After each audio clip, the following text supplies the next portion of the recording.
Well,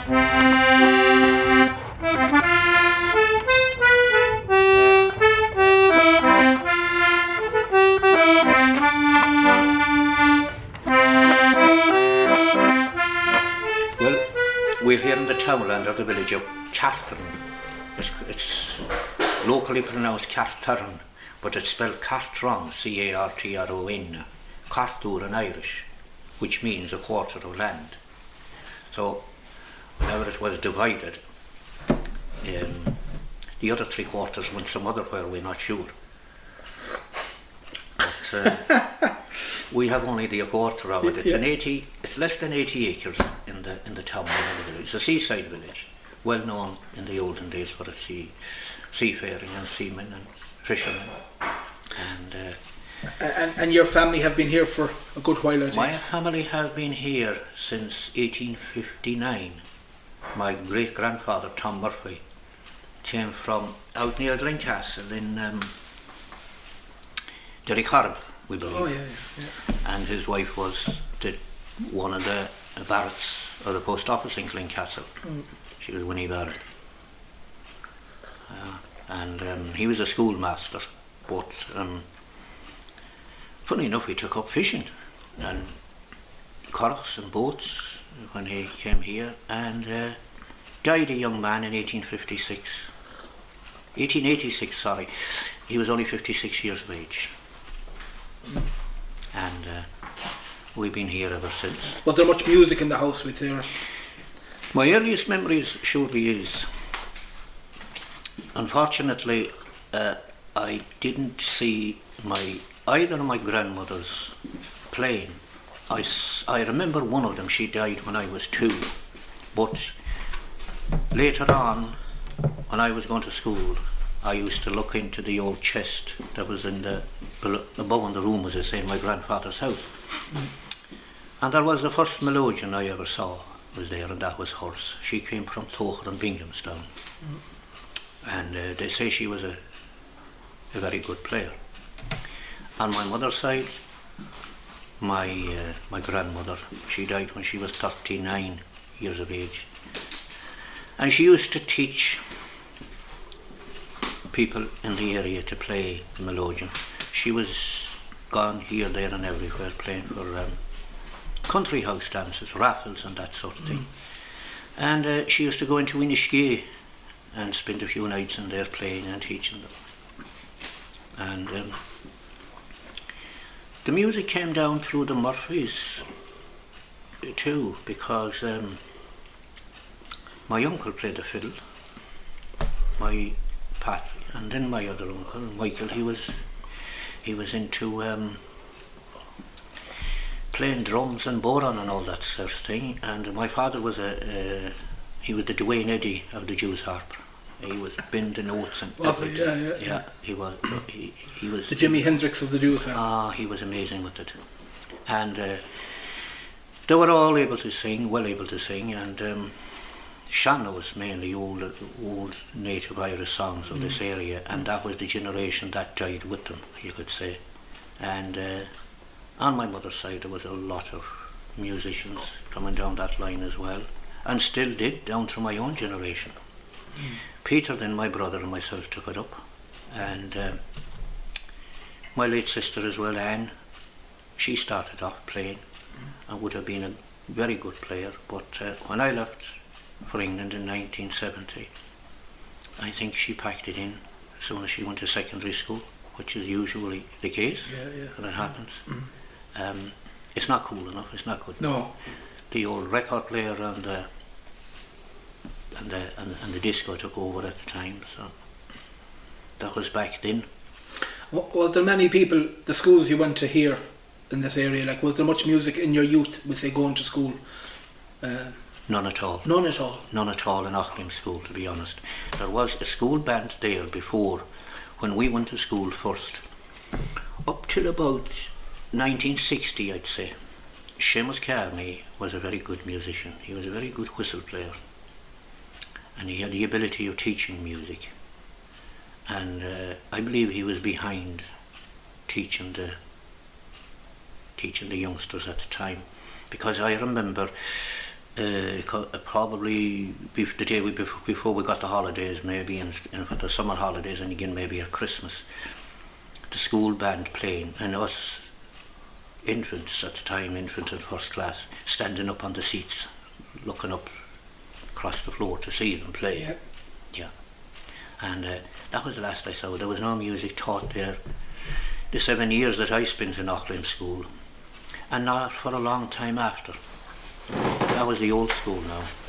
They started it, revived it, I believe, in the new school for a while. But it never was a success, because after the kids left school, there was no one to take them on the years after. The years they needed the support, you see, there was no one there. There was no encouragement. Right. What year were you talking then, so when you left school? We're talking about I left school in 1965. So the late 60s? Up to the late 60s. There was no music then, there was no place then to go and play, except one house that was down the next village here. It was Pete Faddy's or Peter Riley's. You know, that was a rambling house. And we all rambled in there. And we set up a small band, I know. I got the bits and pieces to make a set of drums. Volumes and pedals and everything. Tension rods, all that sort of thing. And I put it all together, and we created a fairly good set of drums with hi-hats and pedals and cymbals and all this sort of thing, and bass drum pedal and everything. And we had it all set up in that house. And I had a small piano accordion at the time. I remember it was a 32 bass piano accordion. And there was another lad there then, Sean Linsky, fine singer and a fine guitar player in those days. But unfortunately, like the rest of us, there was nowhere to keep it going, to take it further. And then there was another young lad there who used to play the drums, Michael John Toher. There was Eddie Barrett up here, Eddie still did.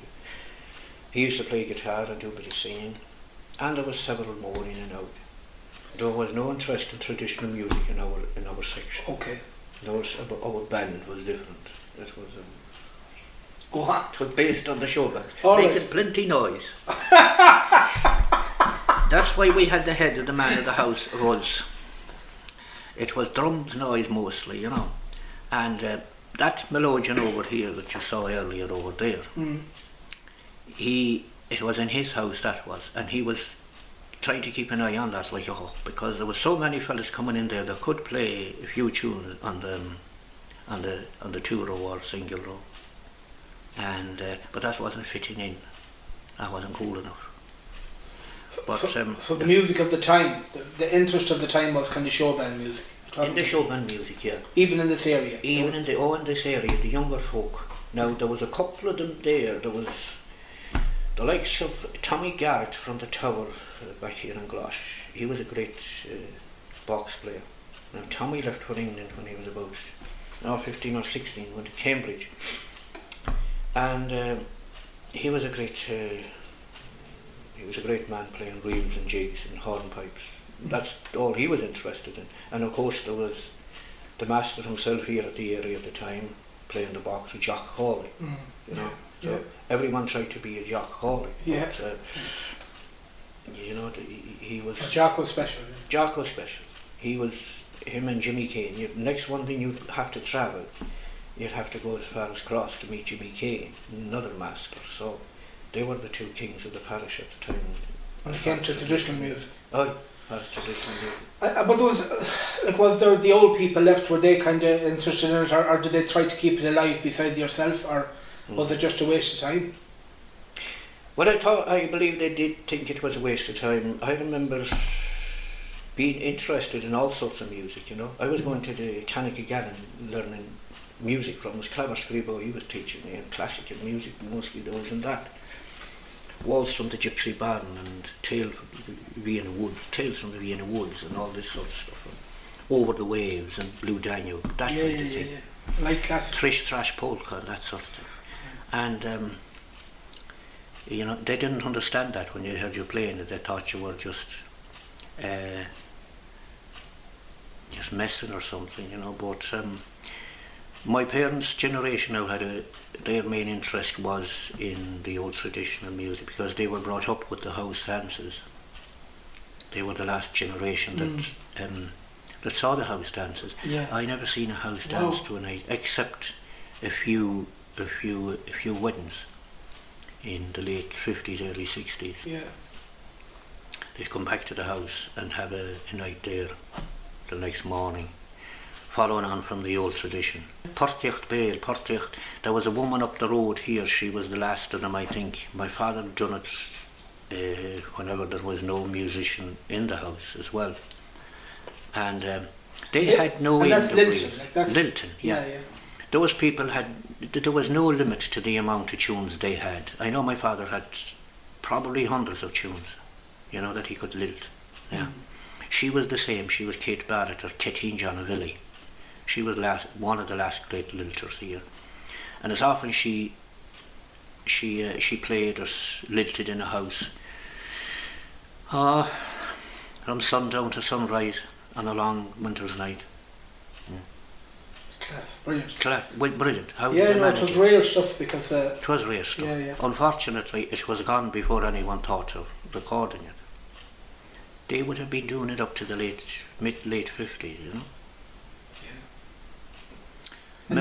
And no one ever tried to bring the likes of Seamus Ennis or anyone into this part of the world? No, although Seamus and them came, it was after folklore and history they were more than anything. Really? Okay. The name of the traditional music was not on here in Erris. It wasn't widely known, although there was hundreds and several hundreds of musicians probably at that time in Erris, you know, up till the early 60s. But unheard of, totally forgotten. Never got the chance. Had the ability, a lot of them, but never been given the opportunity or the chance. And could you put that down to something? If you had to say why, was it because of the location, geography? I think it had a lot to do with it, you know. And there was a very big population here in Erris at the time. The majority of villages now were cleared out, certain parts of the year gone to potato picking and harvesting in England and Scotland. That was seasonal work? That was seasonal. Then some of them then came back with an instrument, a melodeon or a fiddle. There was no end of fiddles brought back to Erris from Scotland. No, that for a fact. That's rare. That was rare. Fiddles. It's usually the melodeon they brought back. There was two in my grandfather's house below. The two uncles brought two fiddles back. One of them is still there. One of them went missing there a few years ago, to be repaired, but never came back yet. And you'd think it was a melodeon. Before that, there was a great thing on marching bands, Paddy's Day marching. The early part of the 1900s. There was no end of flutes and fifes brought back from Scotland. Yes. Yeah, particularly by the men of Ardmore, around Ardmore, and a few back here. They had a big marching band below there. Below here? Below in Ardmore. Really? Ardmore, yeah, in the early 1900s. Wow. And Martin Tahir was the bass drum man, the man that used to lead the band. Now they brought all this gear back from Scotland, from the Totty Hook, and they mastered in playing the fife and the flute. And on the morning of St. Patrick's Day, they'd leave Binghamstown early, and they'd march all the way with a gang of people at every crossroad joining in after them until they'd land in Blacksod. That's from Binghamstown. They'd have a few pints along the way naturally, and a crowd outside waiting for them to come out again and start marching. So that's a good old walk, huh? And back to Binghamstown again.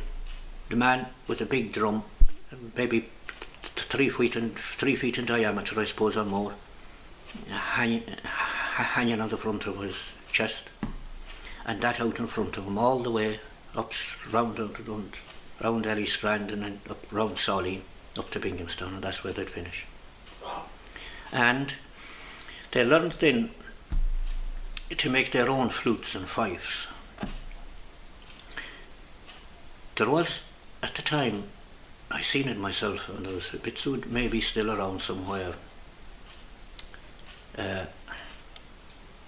bamboo coming ashore or washed ashore. And that'd be up to about anything from 8 foot to 12 foot long. Wow. And they used to bring it from the shore and cut it.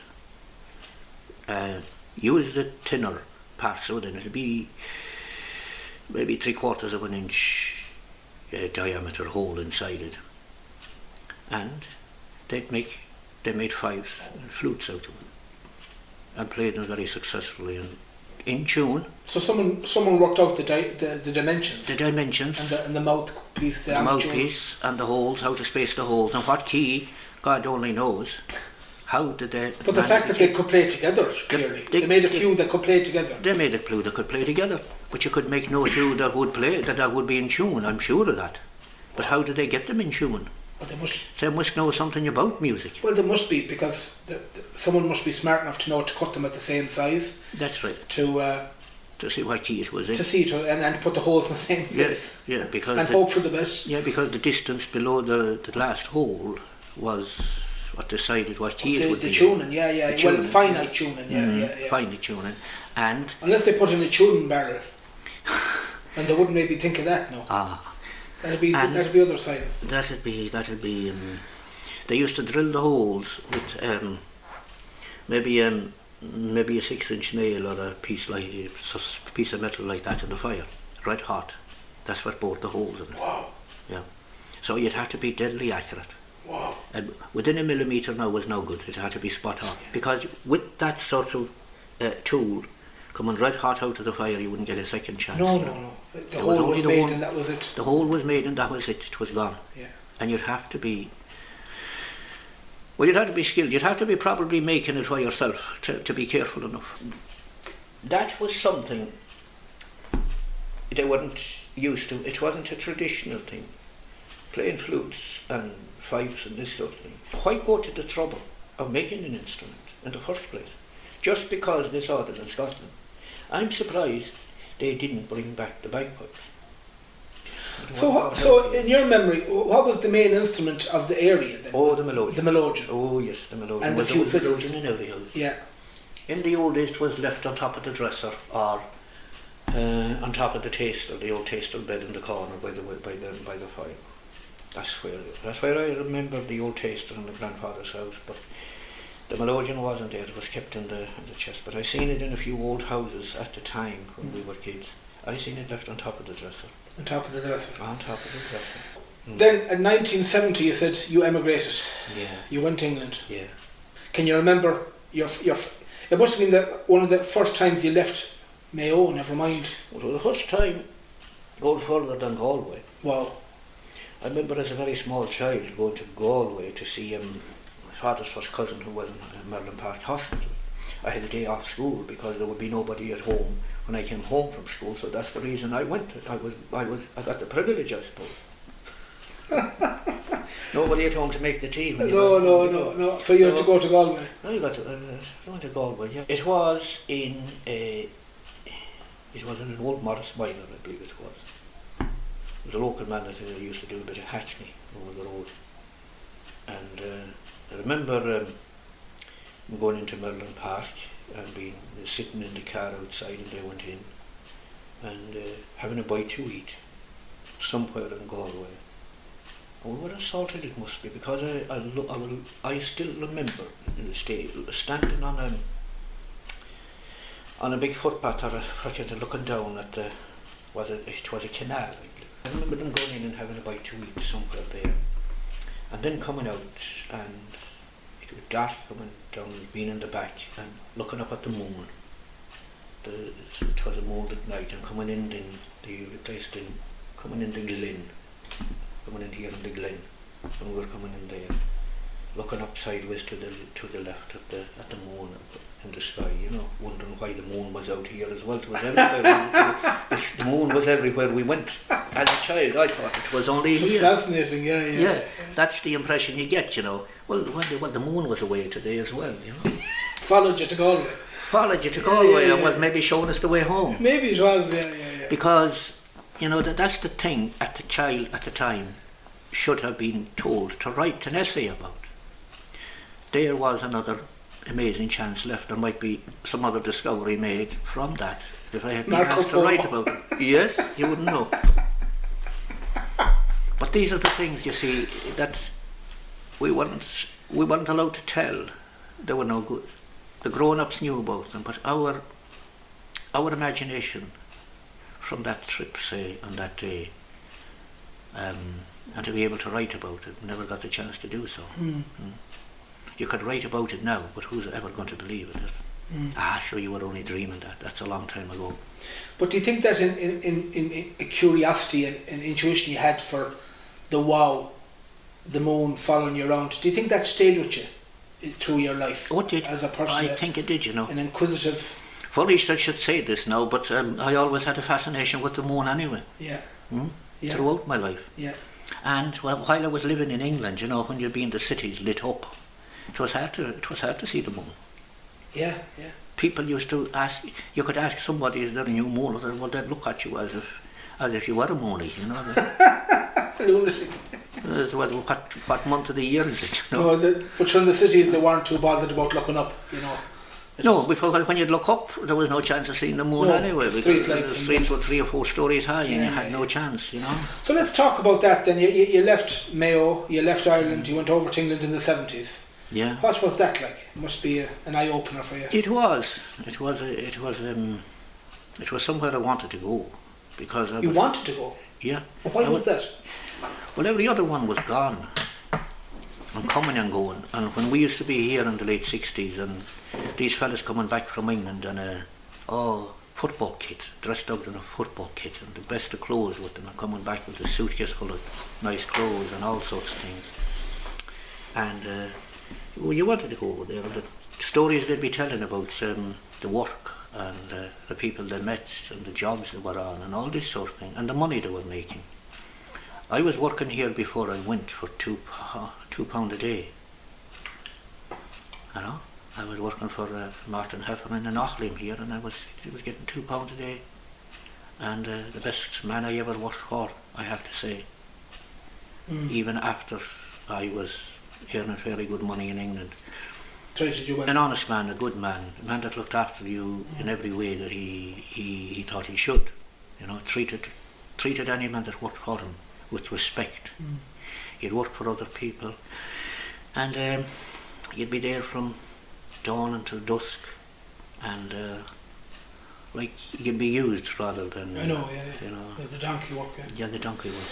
Yeah. Myself and another fellow from here left. He was over a few years before me. Okay. I went over with him, and I had my own ideas. We got on the boat, and there was a bar on the boat, and it was a bit of a rough crossing, all right.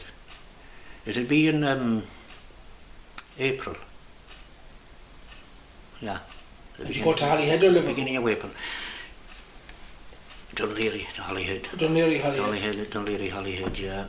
And cross on the boat and having a few drinks, and the boat was rocky, and I was enjoying it because I used to be in and out on the sea. And you'd be standing at the counter, and next thing you'd see a few fellas with their pints taking a stroll backwards and sideways to the door. Next thing, when she'd move over again, you'd see them coming back up again. There was. And the fellas like they were used to would be standing in the same place all the time, you know, didn't move at all. But all you should do is just sway with it, you know, and it'll come back. You knew what was happening. They were getting sick along with getting drunk. You know, they thought it was what they were drinking that was causing it. But you just see them going in and out and holding on to the door. Young fellas. Excited. I remember being up on deck, looking back at Dunleary and losing the lights fading. And then looking out the window and spotting the lights, I suppose, again, of Holyhead, and going up on deck and seeing the lights. You met lights about 5 or 6 miles out on buoys before you got anywhere near the dock at all. And the train journey down to London then, and you were still with your... Obviously. You weren't on your own, I think. No, there was plenty going. Yeah. Was plenty going from other places, people from the Midlands now, and there was a lot of people from the Midlands actually, a few from Galway, and there was only the one other fella from here. Going over. But you'd have met up and you'd have kind of got to know each other. Yeah, we went on the bus the same the one That's morning. amazing. Yeah. Yeah. I left here, back to the crossroad. I remember I remember it was the uncle, I think, that carried my case back to this crossroad and going, and came back that Christmas, but didn't come back then again till 1973 for Christmas, you know. Oh, gee. And that was a long time that time. And what did you establish yourself in? So you got to London, I take it? We got into Euston Station, and then you had to get into Liverpool Street, and that was news, you know, the underground. Never been on the underground, never, you know. But you couldn't get lost because everything was written up everywhere, you know, unless you were stupid or careless. And got the train then from Liverpool Street at 7 o'clock in the morning out to Shinfield. You had to change in Shinfield and get another train then to Chelmsford, out in Essex. And that was my base then, for as long as I was there. And got there on Saturday morning, I remember, and went around the town with my mates, a few places, and he went in and out of a few pubs. He said, so and so will be in here, and such one will be in here. We met a lot of people that I knew from here. And we were supposed to be staying in what was a cafe. It was a cosy cafe, known as a cosy cafe. There was a couple of people from Donegal there, and a man from Cavan, and another man from here. This mate that I was with, he was staying there, the cosy cafe. And we left the 2 suitcases in at the bottom of the stairs and went. And there was a sign up outside the cosy cafe, and it didn't have the name of the cafe on it or anything. It was just sandwiches, breakfast, and that sort of general advertising. It was nothing for it. And I looked at it when we were leaving, and we went off, and somewhere along the way anyways we got separated, and I was never in that town, and he was 3 years in it before me, and he was all afternoon going around looking for me, and I wasn't bothered looking for him. I was looking for the cafe. I went up and down, must be 20 streets anyway, before eventually I found it. And he was back in the cafe by this time, and he was ready to put out an SOS, I'd say. And I knocked, and I was let in, and I looked at the door, and he went in, and I said, where the hell were you? He said, all day. He said. I said, I was looking for the cafe. He said. And didn't you know, he said, that I was out looking for you? I didn't know that. I knew, I said, I'd find the cafe somewhere, somehow. Well, he said, there's no room here for you. They're after telling me, you know. So he told me, go around the corner, he says, and go up there. A place was just at the corner. It was Lake Street, and there was a big white house above at the end. There was maybe 100 yards up the street, and it was known as the White House. And surely it was a white house, a huge house. And there was a lot in there that made it so real, you know. Right. There were 16 fellas there from this area. Wow. 12 of us used to play football together here. Wow. So I went up anyway with my suitcase, and I was let in, and the first thing that was brought out was a melodeon, a second one, and there was 3 or 4 or maybe more fellas there from other places that was able to play, and they were playing, and we had the dinner and everything. And we showed out the back, brought out the back into the yard and put into a caravan. Myself and another 2 more from here. We went into the caravan, and we were a 3-bed caravan, and that's where we were. You go out the back door through the kitchen, and it was lovely there, and we spent the summer there, and I was moved on into another place because they sold the house. It was a woman from Roscommon. God rest her now, she was a great landlady. Mary Horn from Ballinlough, that way. There was 16 in all staying in that house. There was plenty to eat in it, and It's a big house. plenty fun. It was a big house. My It God. was a big house. There was 16 men, and there must have been three long tables together in the front room when you come in the door, beside the stairs. To feed 16 men. There's a massive long table, and every two then on their turn would take turns in the evening doing the washing up with them, you know. But herself and her very young daughter and two very young lads, what they had about 10, 12, 11 or something like that. And the husband, he had a coal lorry driving the coal, there would have been coal there. And that was one of the first places. I stayed in probably 16 different places altogether in the town Right. throughout 14 or 15 years there. You're 14 or 15 years in England. Coming and going there, yeah. Wow. So there was about 15 or 16 different houses, you know, we'd be staying in, moving around. And you got work, I take it out. Straight out to work Monday morning. Wow. In the van. The man we were working for was a local man here. He was Eddie Rowan. Eddie Rowan, he had himself down as an advance or whatever, but they were Ruans, really. Our mother's clan. He was Ruan. And he had about, 12 vans or something on the road at the time. And he had, I would say, 70 or 80 men working for him. My God. And Art was out. We were out in the country, out in a place called Stock. It was a big site. There was about 1,200 houses going up. A lot of them were built. A lot more were going up. And it was generally, there were so many men there that there were 2 or 3 Ghanaian men there. And the weather was lovely. It was so hot. And there was a big hut on the site where they used to make the tea, and there was a tea boy going around, and you'd give him whatever you wanted for your breakfast, whether it was lamb chops or pork chops or whatever. He'd get it for you, and he'd have the tea ready at 10 o'clock, 10:15, and you'd have your tea. You'd eat a big feed. Then you'd be getting ready. Then at 1 o'clock, a lot of them would go up to the pub. There was 2 or 3 pubs in the village.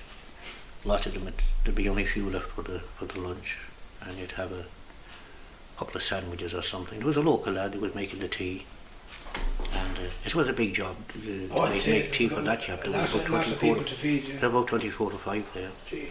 Yeah, a lot of them used to bring their own, but they were coming in and they were taking up a seat or a room, and someone that had to slobber up his own, But that's the way it was. But there was no mercy. There was no pussyfooting. You had to be the same as every other body, You had to be a bit hardy, I'd say. You had to be a bit hardy. You had to grow up very quickly. What age were you? That day, 18, 19. Jeez, so you're young. There was fellas there around 18, 17 or 18. Yeah. So the work was hard. Then after a few weeks there, then I was put hod carrying because the gaffer came up to me one day. Kids used to be coming in on the job and they'd be kicking around the football, and every man would be going out there getting a rat kick on the football, And he said to me, I have a good job for you now, he says. Up at the end, they were extending them, finishing off the last 4 or 5 houses above. But he brought me up and he said, I have a good job for you now. He said, you're fine and fit now. He said, you should be able for this job. Hod carrying. And my grandfather was a hod carrier in Scotland. What did that involve? And he told me all about it. There was 2 hods there. One was a hod for carrying the bricks. You put it down beside the stack of bricks and you put in 12 bricks in it, 2 this way, 2 across, 2 the next, 2 across. And you put it on your shoulder. The front, the open side wood front, facing up, and brought it up the ladder. And they got another one below then for the muck. you done the same, you had a mixer going. You had to keep the bricks going and keep making up muck at the same time with mortar. And there was 3 brickies, and brickies there, I'll tell you something.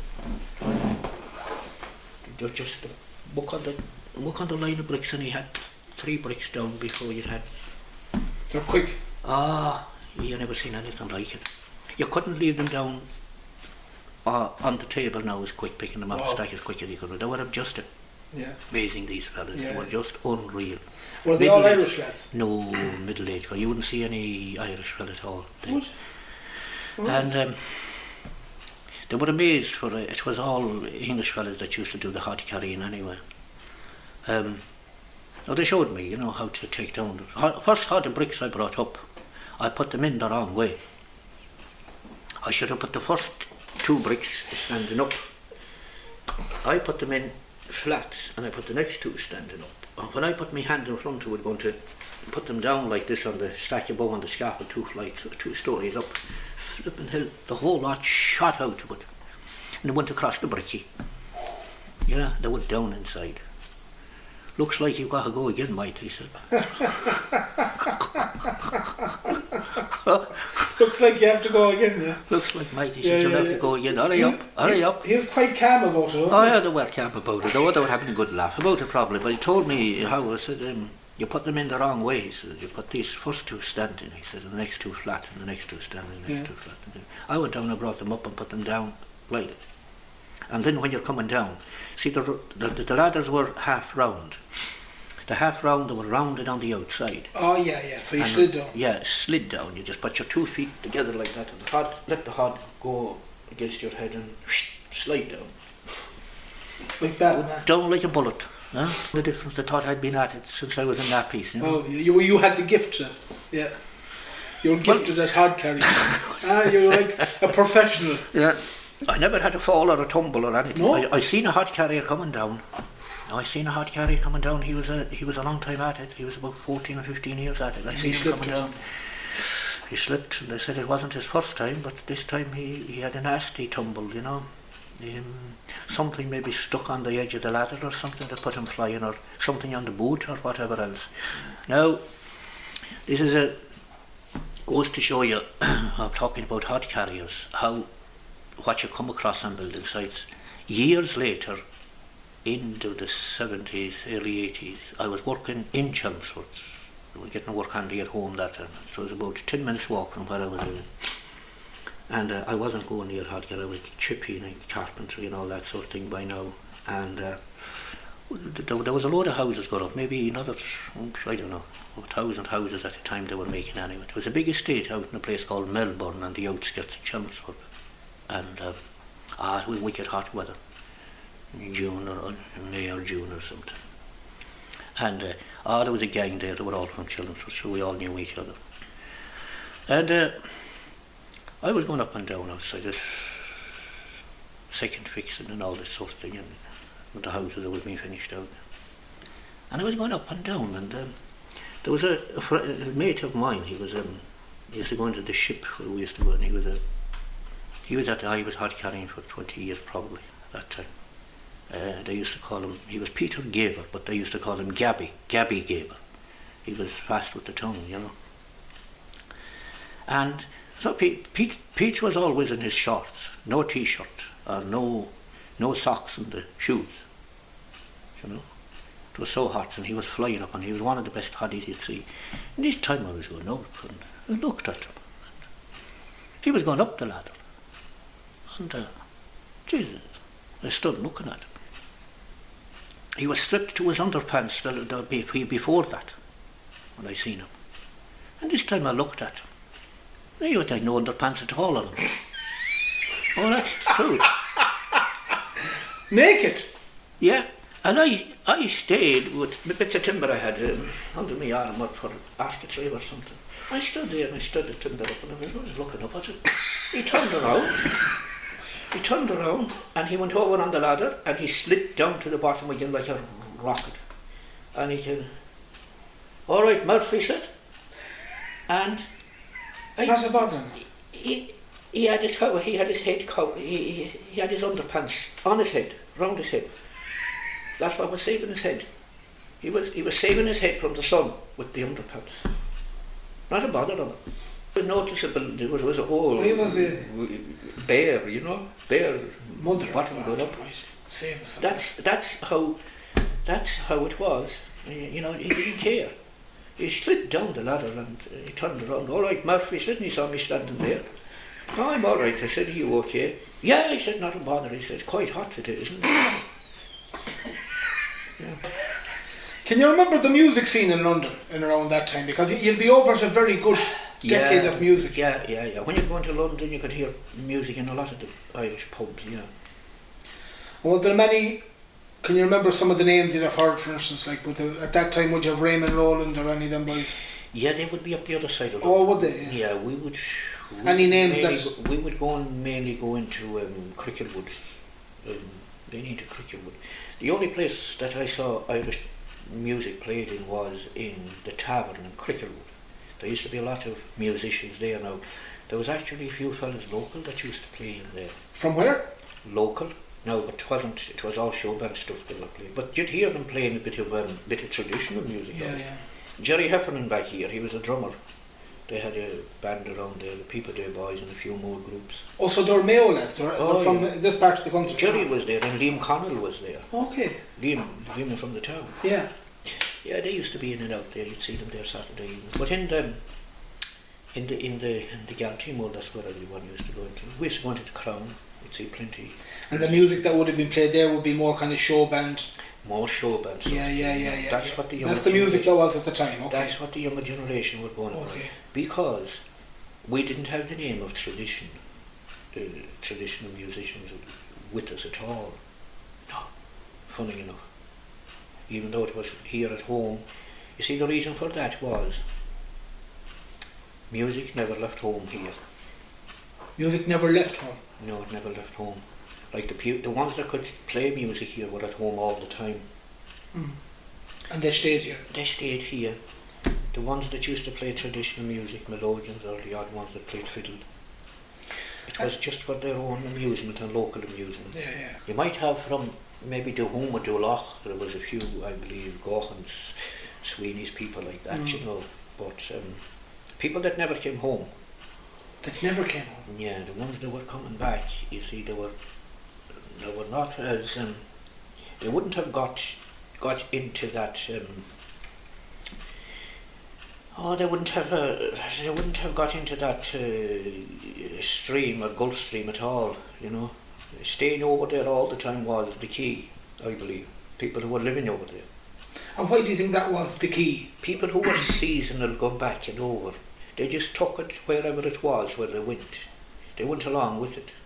They came home then and they forgot that, and they pretended that, you know, they would never tell you what they saw or who they met. That was a strange thing of people coming home here, older than us and middle-aged, and they would never tell you where they'd been, or they would never talk about music, you know. No, because I don't know what the story was, but they didn't get into the groove at all. They didn't get into the groove? No. Now, the town that I was living in, Chelmsford, there was, I don't know, there must be well over 50,000 or 75,000 there that time living. And there was not that I came across. There was only one that used to play traditional music. He was a lad from Ballybuffet in Donegal. Fantastic fiddle player. I have a recording of him here somewhere, an old recording of him playing with them. Playing himself. He was an ex-show band man. He was an ex-hooting nanny show band fiddle man. He used to play and dance at the same time. I've seen him do that. Throw off the shoes and he'd dance and play the fiddle. And he'd been doing that over in where you were? Oh, he was, yeah. Put the fiddle behind his back and start playing it. So he's a showman, yeah. Up over his head and everything, you know, without a break in the... Did you play much music over there yourself? A bit. When McCafferty came along, we were in the same house. I was upstairs one Saturday. I knew that there was one of them in the town, Bernie. He was very friendly with his brother, and a couple of lads from Castlebar and fellas from Donegal, and they were gas fitters. 4 or 5 of them there. And they'd all come from Northampton to Chelmsford, and Bernie never told me anything, but gee, it was this Saturday afternoon I was after coming in from the pub and after doing a bit of shopping, and I was upstairs in one of the houses, 1972 probably, and knock came to the door and the landlady went to the door, and she came to the bottom of the stairs and she shouted up and she called me down. Somebody here, she says, looking for you. She says, do you know this man? So I went down. And there was a man standing at the door with a suitcase left by the door and a fiddle case in his hand, holding the fiddle case. And Bernie's brother, he said, Patsy, he says, he told me, he said there was a vacancy here. We had the top half of the house rented for 3 of us. Oh yes, I said, there is. And the landlady said, is he going to be staying with you? Yeah, I said, this is the man now, he's taking over the vacant bed up here. So he came up and we had a dinner that afternoon at 5 o'clock, and he brought in the fiddle, and I had a piano accordion, I suppose. I had that Horch piano accordion, but I wasn't playing much on it, very, very, very, very little. And he came in and he opened up the fiddle, and we started playing a few tunes together, and that was it. We used to play bits now and again. We would be waiting for the dinner or after the dinner. He played in the house? Before we went out in the evening, yeah. And the stomping of the feet with the time of the music, the landlord used to come up roaring up the stairs. He was a Kerry man. What are you doing up there? By his head, road to a right, donkeys? The donkeys? The donkeys, He didn't like the stomping. The stomping. I could imagine it. What are you doing up there? Thought you was a donkey. Yeah. And then there was another man over the road here. He was Lord rest him, John Monaghan. He'd have a few drinks on him when he'd hear the music. He'd start shouting and roaring. That'd set the Kerry man off altogether, because he was afraid the neighbours would be complaining. Yeah. Not one of the neighbours ever complained. No. Funny enough, and they were all English people on both sides of us. Wow. None of them ever complained. They never complained. They probably liked it, maybe. Paddy up the stairs, everything he heard, opening the suitcase, he'd hear it. Yeah. He was up, So, you came back from England. What year did you come back? Well, to stay, when I started building this place up, I came back first in 1983. I came back to Anne's, my sister's wedding, and I was here, and my aunt and her husband was back from Florida for a holiday, and he was a businessman over there. He had all sorts of things going. And he said to me, why don't you come out to Florida? He said, for work with us. The only snag is, he said, you'll have to go to Daytona University for 3 years. And I said, going into university after all this time out? What was the reason for that? He said, if you want to get a permanent visa. Okay, yeah. I was into sports, and I had taken coaching lessons and things, coaching kids soccer and that sort of thing, and I was interested in that. And crafts, he knew I was into craft work and woodwork and timber work and all this sort of thing. It'll be mainly that, he said, you'll be involved in. And I said, well, I'd give it a go. He went off, and before I left, he sent the paperwork from Shannon. He had a business in Shannon. He had one of the couple of shops in the Shannon town centre. And in a few days I'm going, paperwork and everything ready, back to go in October. I was supposed to be leaving in October. And everything was ready just to sign and go. That's what he was a man, a well-known man, obviously. And before I went back, there was a man from the Udros here. He was a bonny steward here in Belmullet. They had no offices or anything here in Belmullet, but he was up and down. And where I met him was at Overnooners or where.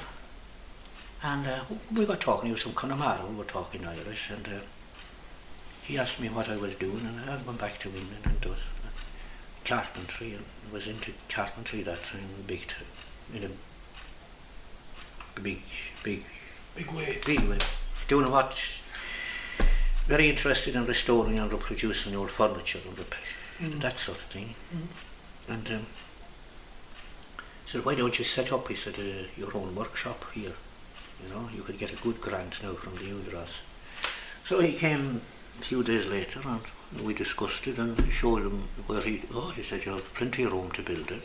So I went to,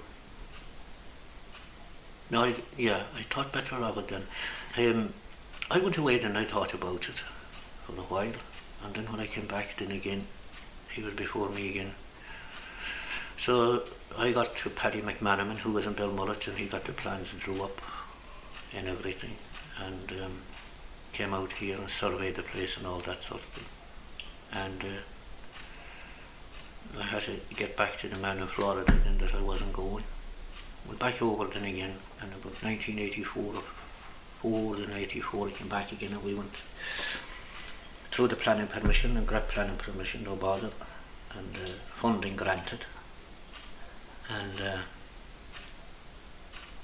I started putting the foundations down here, and we built it.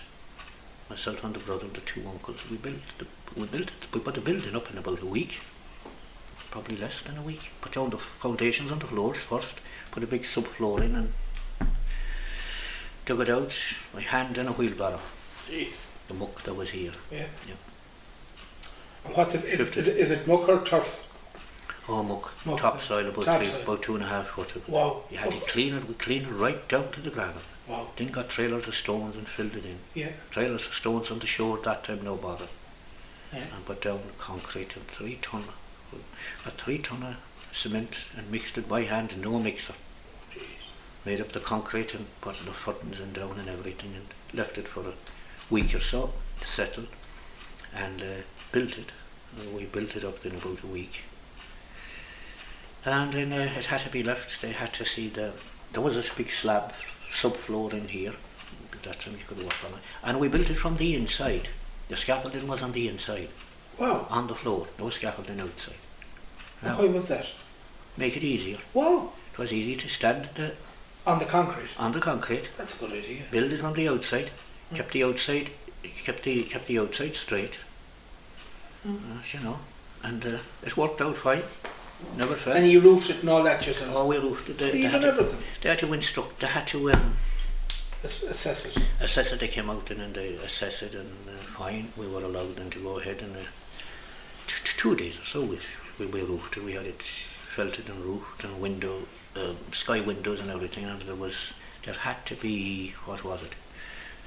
15% skylight coming in, and there had to be windows letting in light on each side. So there had to be a certain amount of daylight in it. Yeah, which there is. I mean, there's a good bit of light in it. But when there was skylight in it... So the ceiling we're looking at now wasn't there initially? No, it wasn't. It was straight up to the rafters? It was right up to the roof, and there was skylight and the sun blazing in and sky. And you could see the moon at night. See, that followed you all the way. It followed. That's lovely. I often, when I'd have the lights off at night, used to see the reflection of the moon and the beams across on the floor here. That's lovely, yeah. And it's shining down here after you put the lights off. That's gorgeous. Yeah. No, special. Looking at it. Yeah. Yes, the moon high up. You know, when it was over the skyline. So I never wondered anymore why it was, where it went or why it was always there. It was always there, you know. So you set up your workshop then, I take it? Yeah, there was a workshop set here, and that set off that took off in no time. But like I said before, that working in England, I worked all over the south of England, in every... I worked a while on the dredging company. There was an Anglo-Dutch, Dawson's dredging company in Hertfordshire, out on the Navigation River. And there was 8 miles of river to be dredged. And my job was to keep the shuttering, make new shuttering, keep it maintained, to put on top of them 18-foot girders that was standing there. There weren't H girders now, there were those zigzag corrugated, 1 foot It was an inch thick steel and the modern iron. And they were standing, piled them down along the side of the river. And capping had to be put on that. The capping was so wide and that when it was concreted you'd be able to use it as a walkway. We were walking on it. Wow. But we were working off a pontoon, and the pontoon we were working off was a 20-foot square steel drum, and it was maybe half full of water or oil they had in it. For ballast? For ballast in it, you know. And I seen a ready mixed load of concrete. Every time the concrete came in, it had to be to bring it across to one side of the river, you see. It was all right on one near side. They'd be able to pour it into the shutting as one along, but God help us, it had to be put on the pontoon, wow, pulled across the river and shoveled in from the other side. That's a lot of work. And you'd see that sometimes and there was nothing up the water, the water was coming in under your feet when the concrete was on it. Jeez. Yeah. Jeez. You had to be careful unloading it because you had to shovel it off evenly, you know, because sometimes it used to start keeling up, that's right, lifting, you know. And go to one side. And that temperature was absolutely roasting, bloody roasting. Yeah. But that was one of them jobs. You got around, yeah, you definitely got around. Had great crack, great fun. Had great fun. When you'd be with a crowd of people that you enjoyed working with, you know. Yeah. Yeah. And then, but coming back home then, you came back home, this was the mid to late 80s. Mm-hmm. We're surrounded here with piano accordions and button accordions and pictures of local legends and characters. When did this interest take place? When did it change from a workshop to a museum? It would have started off in 86 as a workshop that was opened up in 86, and it made everything and anything. It went all over America, even England, churns, gas churns, that sort of thing that was made here.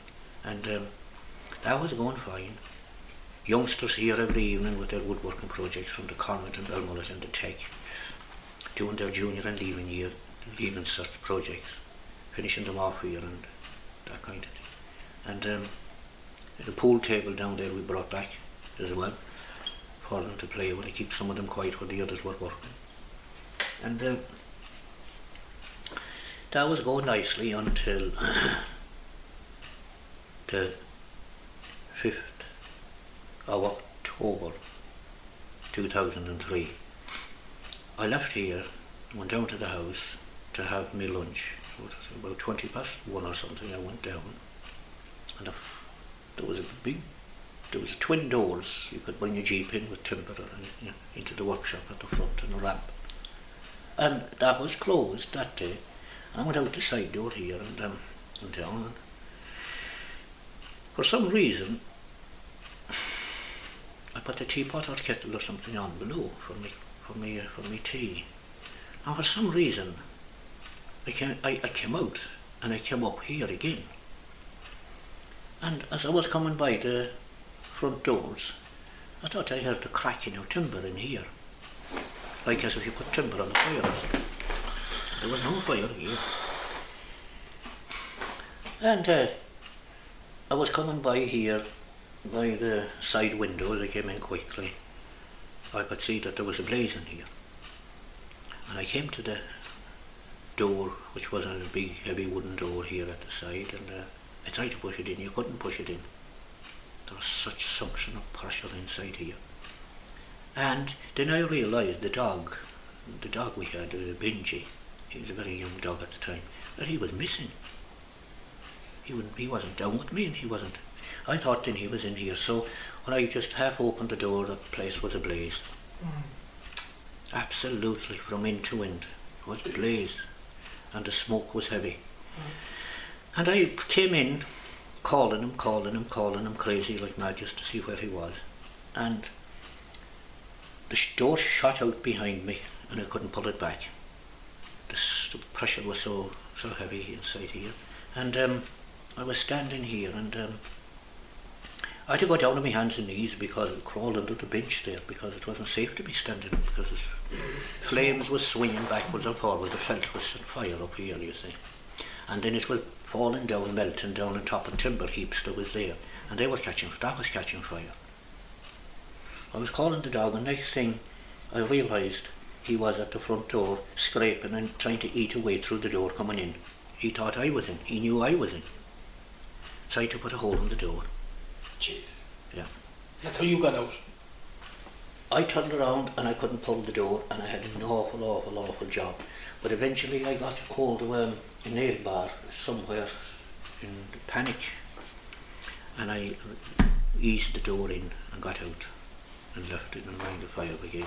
And when I was outside, he was at the front door trying to eat away through the door. To get you? To let me out. Yeah. Yeah. So that was the end of that. So that was the end of the workshop, sadly, yeah. Got it to the floor. Right. Machines and everything, there was heavy machines in here, mortisers, tinning machines, bandsaw, everything went, Except a lot of the hand tools, they were saved anyway, they were in under benches and whatever, but the fire brigade came here, 2 units of the fire brigade, and they had only 40 gallons of water between them. And it was a very strong northwest wind, it was very blustery. And all they could do was stand by to keep it from going across the house. Thought it was going to catch the house. The flame was going up, it was going up 20 yards in the sky, And at no time at all. And did it die out, or did they quench it, or what? It seemed that's how it burnt out. Burnt out. They started trying to put water on it, but they had no water, and I told them there's a stream down at the end of the village there with a foot of water running it. They wouldn't go down and take it. They said there would be salt water when the tide goes in there. There isn't. It's running too fast. But that was the end of that. But eventually then there was a new roof put back on it. Local gang of locals gathered round and put roof back on it. And it was left in for a few years. I was still doing bits and pieces in it. But there was a lot of stuff that I had ready to go out to people that burned. But thankfully there was no... I had got rid of a lot of chairs, and there was a dressing table here, an old dressing table type thing that had to be refurbished. That was luckily gone, and a few chairs a week before. And there was nothing here but what I was making out of the Right, so nothing of real value or something. Nothing of real value like that was burned, thankfully. But there was a lot of things in here that were of sentimental value that went. My own bits and pieces. So that was the end of the workshop. Then you put the roof on. The roof was put on. Then after the couple of years of leaving it, when did you start doing? Yeah, well, I think it was about 2006, 2005.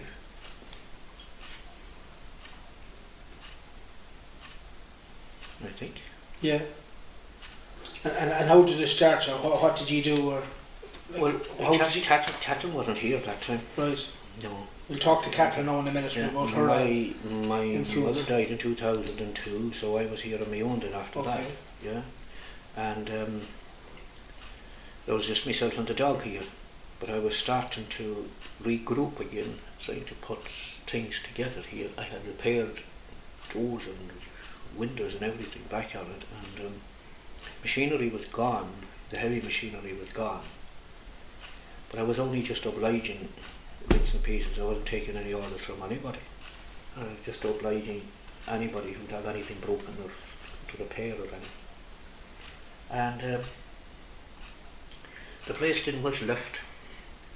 It was open country. That small corner here on the left hand side was there. It was an office. A little office I had there, I was keeping plans and drawings and things for the workshop. But luckily that didn't get burnt. No. There was a little statue within that. There was a cupboard within there, and there was a little statue in it of the Virgin Mary. It was within in one of the.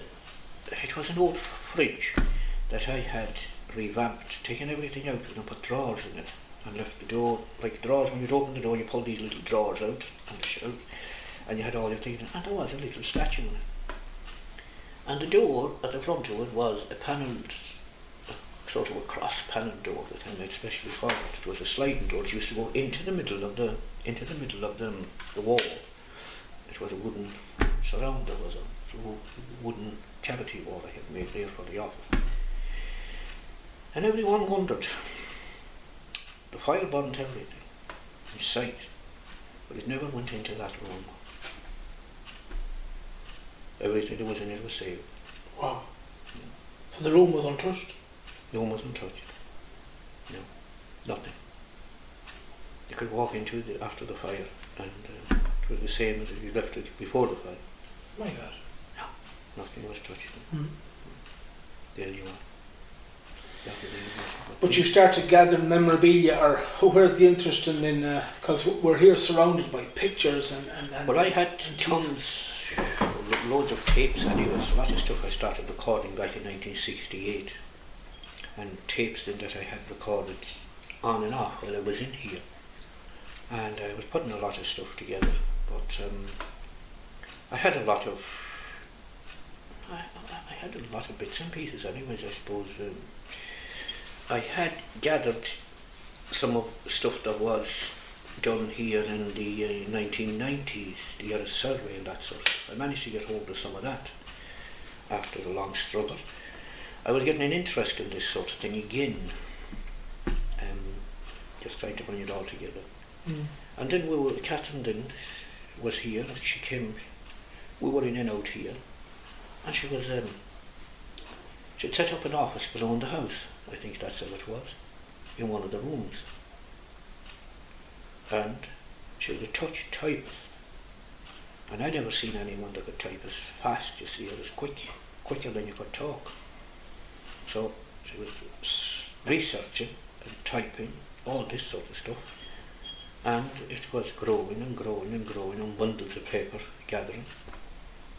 And what was the stuff you were gathering? The folklore and the folklore and history and dictation of tapes and all this sort of transcriptions. And one day then we were in here, and were we cleaning it out, or trying to clean it out. You couldn't get into it. There was a lot of stuff in here from the workshop. And then she was saying one day that I think it would be nice to have an office. You could put an office in here. And then we started to take in a corner down there, where you see the office today. And that's how it started, and from then on it hadn't looked back. She had a very deep interest in the research side of it, because her father was a researcher. All right. And she was researching, working with CRC FM in Castlebar, and researching about people. And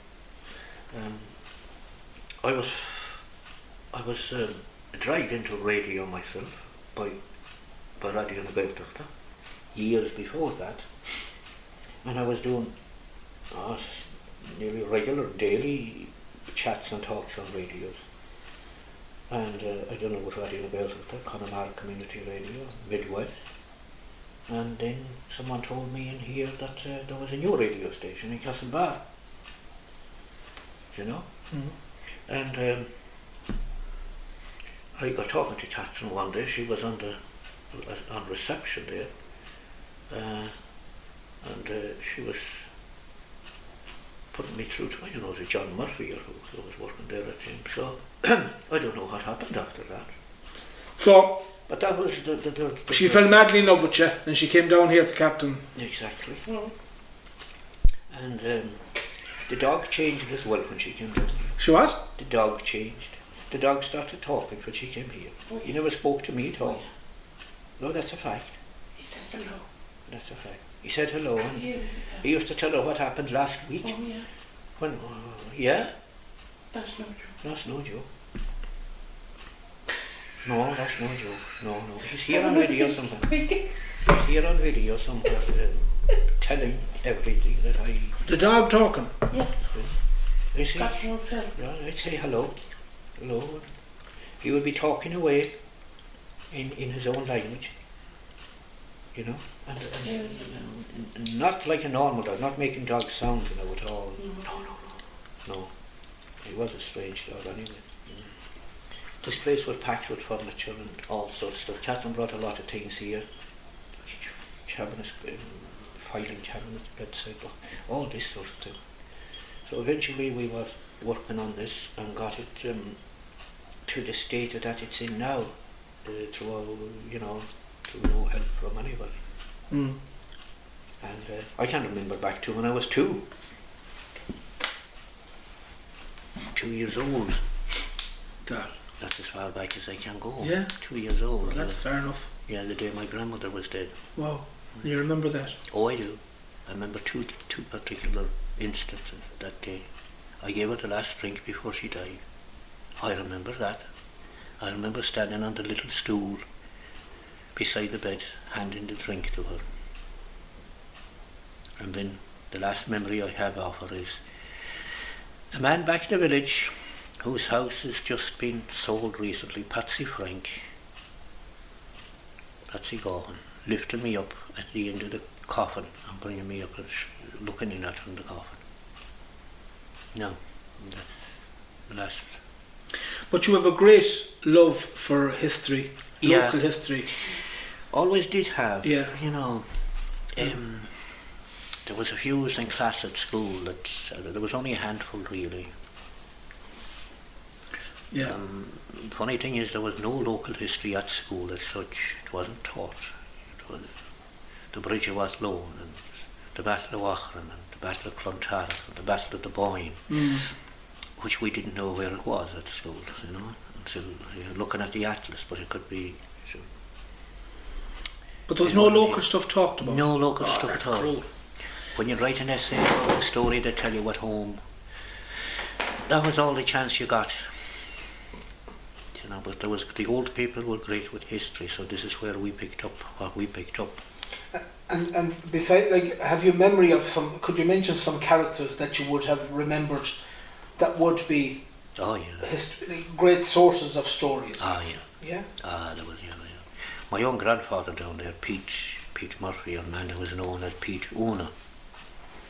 He was a fantastic man for telling stories. His 2 brothers then, that I remember, Jim and Pat, they had great stories. My own 2 uncles and my father, they had unreal stories. Some of them I have recorded actually in the Old Irish of the time that we would have spoken. Now, the majority of those stories would be an hour long, so I have a good few of those recorded, and they're on recordings here, as I would have heard them. And there was the Canes down here in Cartron, and in Cartron next door to my grandfather's house. Harry Kane, he was one of the finest folklore collectors and talkers and lecturers actually. He used to lecture in the Rotunda in Dublin in the early years of Conradh na Gaeilge. He used to lecture there and talk there from Cúnar Meyer. He used to be in he used to give talks and lectures there in the Rotunda. So those are the old people that I heard talking, and I actually took stories from and wrote them as school essays. Fantastic. Yeah. Fantastic. And there was loads. There was about 10 anyway. Others. 10 great characters. 10 other great characters, yeah. That I often heard stories now that people will not believe today. They would be from local. I was going to say, well, were these stories somewhat fictional or were they fact? There were a lot of them were fact. Fact at the time that they had experienced, or their ancestors before them had experienced and had retold down through the generations. And that's how they had it. You see, again, those sitting around the fire at night telling these stories to each other. I remember them telling the stories about a man in Ellie that had 2 cats. Cuilchat na Lua and Peelycat Bawn. He was living on his own. And one of the cats used to follow him everywhere he went. Peelycat Bawn, big white cat. And he'd go to a house visiting. And when Sean would go in, the cat would hop up on the windowsill outside and be looking in at Sean inside in the house all night until late at night or early in the morning, early hours of the morning when he'd be getting ready to leave, maybe 1 o'clock, and the cat would come back home with him and stay with him in the house all night. Now the other cat never bothered with Sean. As soon as he had his supper in the evening or his milk, he wandered, and he was gone until dawn. He was only back again when Sean was getting up having his breakfast. And he knew the white cat or Pete'd be getting A bit of rum. his breakfast. And he'd sleep by the fire all day then, and not bother him. But then there's the story, didn't it, of how he told him he was going to get shoes for them for Christmas and all this sort of thing. So it goes into fairyland there. But a story that those old men used to tell each other. And do you believe that some of these stories would have taken on wings of their own over the generations? Yeah, well, they would have in those days, but not anymore. Before, if you told that story today, they wouldn't remember what you had said. No. Because nobody was taking it in. Mm. Oh, that's not yawning. I heard you talking about a cat. He was talking to a cat, you know. In the old days, men and people living on their own used to sit by the fire that winter was nice and he couldn't go visiting or something. He'd sit all night talking to the cat. You know, telling them everything. Mm. Well, that was therapy. That was That was a way of getting stuff off his, That's right, off his mind. off his mind. Cat At least he was talking to something. Yeah, the cat would be In a there. very weird way, but it worked, yeah? Looking into the fire, listening to him. And I'm quite happy after the big sauce of the milk. And then he'd hop up on the loft and sleep there contentedly till your man got up in the morning, and your man would sleep very happily and contented. He probably got off his chest or off his mind. Oh, yeah. But that was therapy, you see. They wouldn't harm the cat in those days. Nobody do any harm on the case that I've had. Mm. There was a dog, my own people had a dog down here, and they had a field and land over here in Devlon. And they used to go back and over the shore or the pathway over the land here.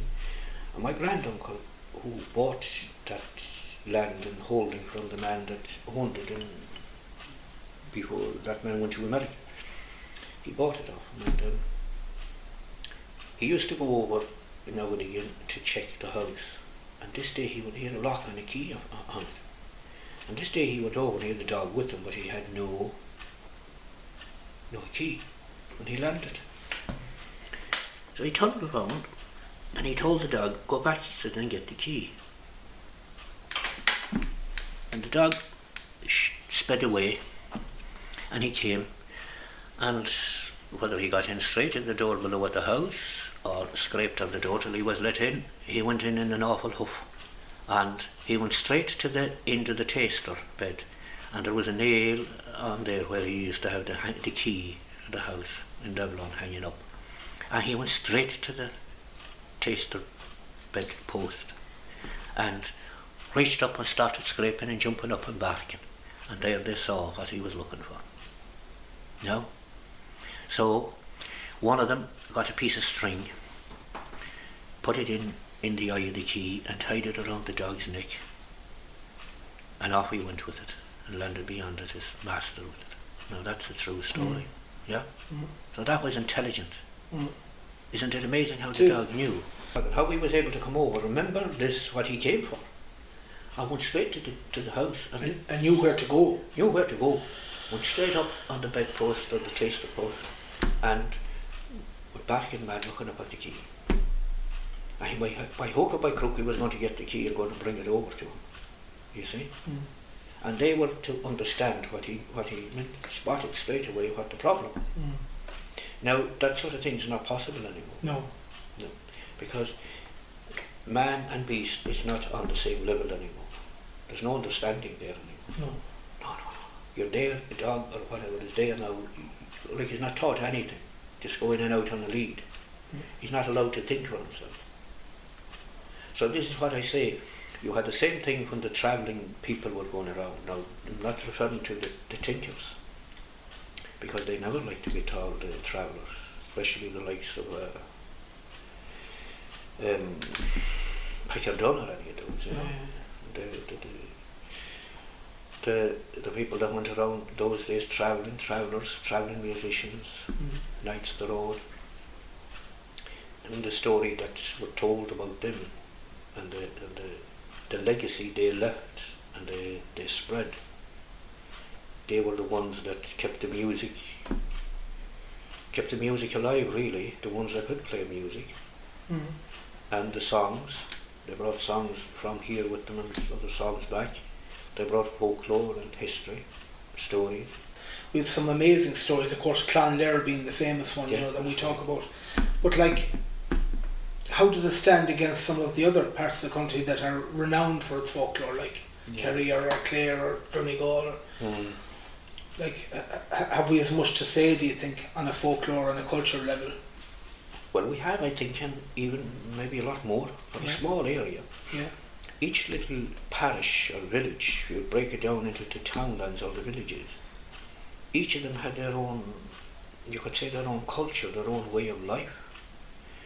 So they're nearly little micro That's right. communities Micro of their own, Yeah. very much different to the neighbour. You take the area of Fallmore now and Catherine Gilbert, they would have different ways of doing things. To the people in Tarman or in Ochlim back here would have different again. And they'd be relatively a couple of miles apart, not even. Got shout across, talk across to each other. Okay, and they'd have different ways of doing things. Oh yeah, different ways of going about things and different ways of telling your story. And then the people Would their language be slightly different? Oh, it would. Would it? Oh, it would. The accent would be, you'd know. Yeah, someone was from Tarman or someone was from Fallmore. Fallmore, yeah, you would. And then the people down here were more or less a cluster as well. You take Carton, Newtown, Clogher, Devlon, the two Mullinrows, Ellie and Thrawn. They were quite similar, quite close. The Carton village and the Devlon village were the two fishing villages here, and at the point of Ellie, or the farthest point over in Ellie, they were fishing communities, and they had a different way of looking at life and talking about old ways of life. They were a different culture to the ones that didn't go on near the sea. But would they have an equal amount of interest in folklore, or that didn't? Oh, they would. They would have a special type of kind of folklore. Okay, different again. Because a lot of folklore and stories here is related to the shore and the sea anyway. You know. Yeah. Things that were seen at sea late at night or early in the morning, you would never come across on land. No. You would see things and hear things that you wouldn't encounter on dry land.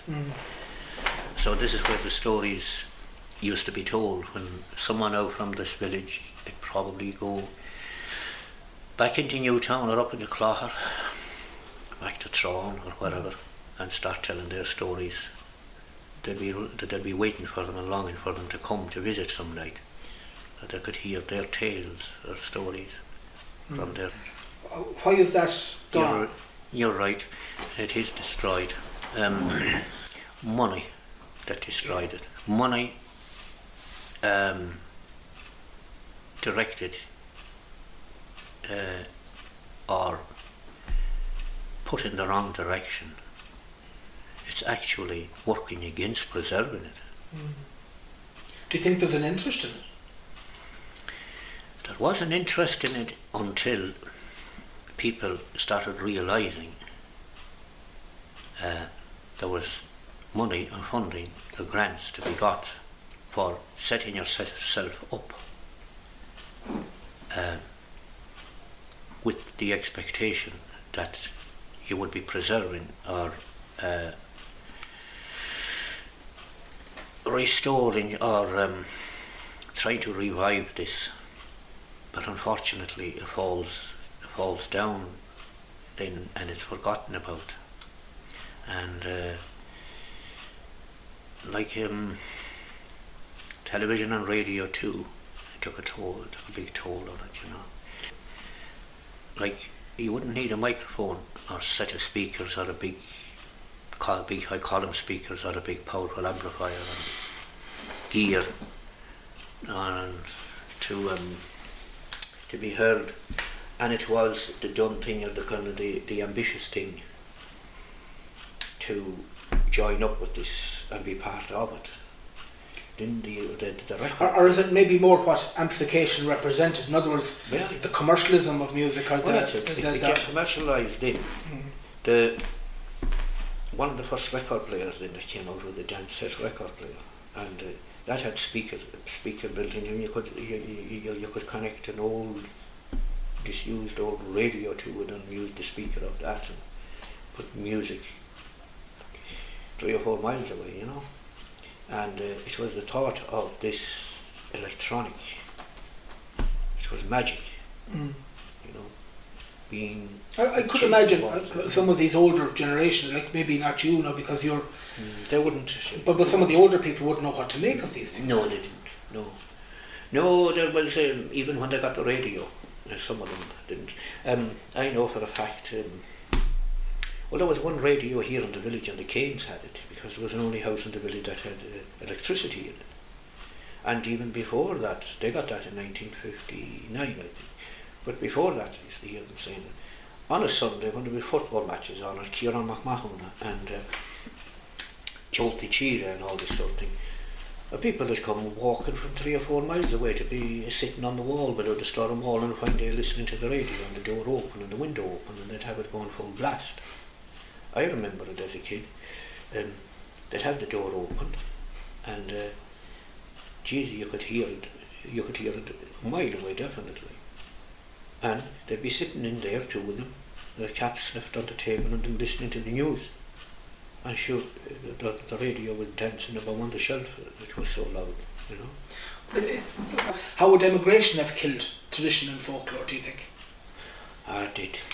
It helped anyway. Yeah, it must have. It must have, because the younger generation then, they were going away in their mid-teens, like when they should be growing into manhood and living at home and picking up what their parents and grandparents and granduncles and grandaunts had was telling them.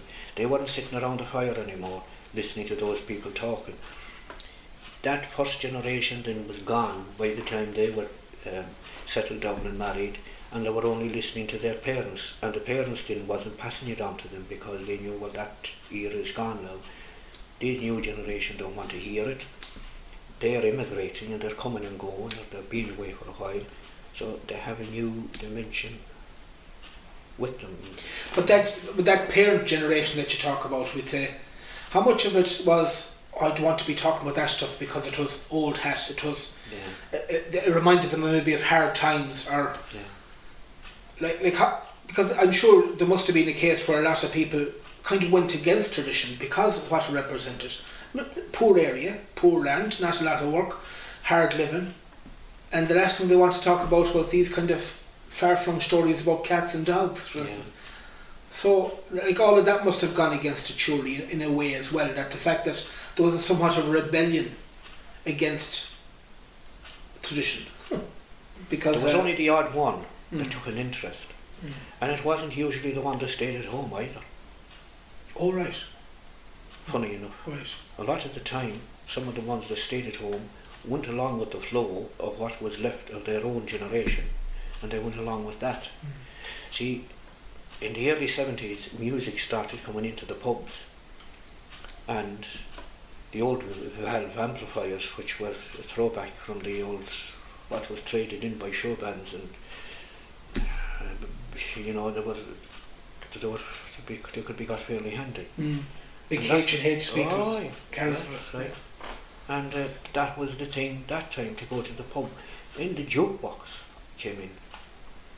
People forgot about history and folklore in the past. They'd rather go to the pub or go to a hall or dance hall, or rather than sit around and listening to old stories. But do you think they didn't? That's my question. Is, do you think they rebelled against it because that's the old times and this is the new far-flung world of pubs and having a crack in pubs and disco music or whatever, They did. They rebelled. It was a rebellion. They created a rebellion, like copying, and one was doing what the others were doing. When you'd go out among them, you'd have to be one of them, or else be the odd one out. Why do you think there was pockets that it was very strong, more so than the bigger towns or stuff? What could you put that down? This area particularly here, anyway, from my own experience, is that every one of your generation was leaving and going, more or less, except for the odd ones that stayed at home, girls mostly, that stayed home and got work in factories. Like, as soon as you were old enough, the ambition was to go where the others had gone. The storytelling stopped as well. Electricity and tiles on the floor and paint came in instead of distemper and whitewash. And that had a lot to do with it as well. The old dresser went out and the kitchen cabinet, the modern kitchen cabinet came in. To Formica table. So decor, even Decor, the whole ambience of the place was changed. Exactly, decor. Now there's a story told about when the paint came in first. There was a house, and this is when the hard gloss paints came in, and this man was going to have the stations, and he had 2 or 3 daughters, himself and his wife, and they decided to paint everything in the house. They bought painted everything, and 2 or 3 days time they were going to have the stations, and the house was looking lovely. It was well painted, and this particular man went in one evening, and he went in to visit like he used to, and now we have the house painted, said the old man. What do you have, surely? He said. He was looking around. We painted, girls, he said, painted the chairs, and they painted the table and the dresser, he said. They painted the windows, and they're all at it, he said, all week. And the man was standing on the floor. Well, they made a great job of it, surely, he said. But oh yeah, and the old man said, well, she said, they never done it before, he said. I'm a youth, he said, I had to give them credit. Well, he said, they did, but they put the paint on, he said, inside out. And the man looked, and he shook the 2 hands. There, as I told you, he said, to get someone that he'd know, he said, how to use the paint, he said. I knew, he said, there'd be something wrong with it, he said. He nearly cancelled the station. He had an awful job convincing him. They usually painted. That's how it is. No, that was a sort of a twilight zone when the past was saying goodbye to the present or the future. You know, that's what he was thinking about. The distemper and the whitewash he could understand. There was only one side to it, and you finished it. But he never even realised that the paint could have another side to it. Yeah.